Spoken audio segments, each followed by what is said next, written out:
మీకు ఇలాంటి ఒక అంటే ఈ సందిగ్ధం కానీ ఒక అపోజిషన్ కానీ అపోజ్డ్ వ్యూస్ కానీ మీకు కేసీఆర్ గారి ఫస్ట్ టర్మ్లో అనిపించిందా, సెకండ్ టర్మ్లో అనిపించిందా?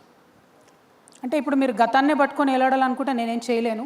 కాకపోతే గతంలో ఎప్పుడైనా కూడా బీఆర్ఎస్ పార్టీలో ఏదన్నా డిఫరెంట్ వ్యూ చెప్పగలిగే వ్యక్తి ఎవరన్నా ఉన్నారంటే అది నేను ఒక్కదాన్ని మాత్రమే. అది కేసీఆర్ గారికి తెలుసు, ఆ పార్టీలో ఉన్న అందరికీ తెలుసు. కాకపోతే ఒక పార్టీలో ఒక సిస్టంలో ఉన్నప్పుడు ఇంటర్నల్గా చెప్తాం. ఆ సిస్టమ్ మనల్ని బయటికి పడేసి రోడ్డు మీద పడేసిన తర్వాత ఎక్స్టర్నల్గా చెప్పే పరిస్థితి క్రియేట్ అయింది.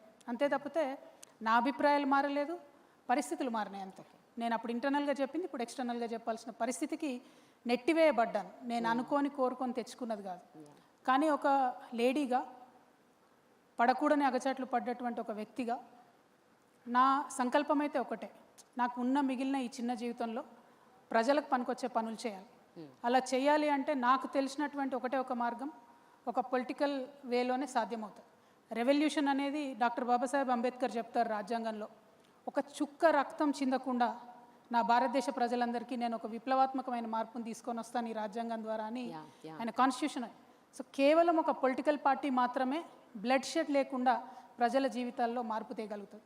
సో అందుకే ఒక పొలిటికల్ పార్టీ పెట్టాలి, తెలంగాణ ప్రజల జీవితాల్లో మంచి మార్పును తేవాలనే ఉద్దేశంతో నేను ముందుకు వచ్చాను. నాకు తెలిసిన ఏకైక మార్గం అదే.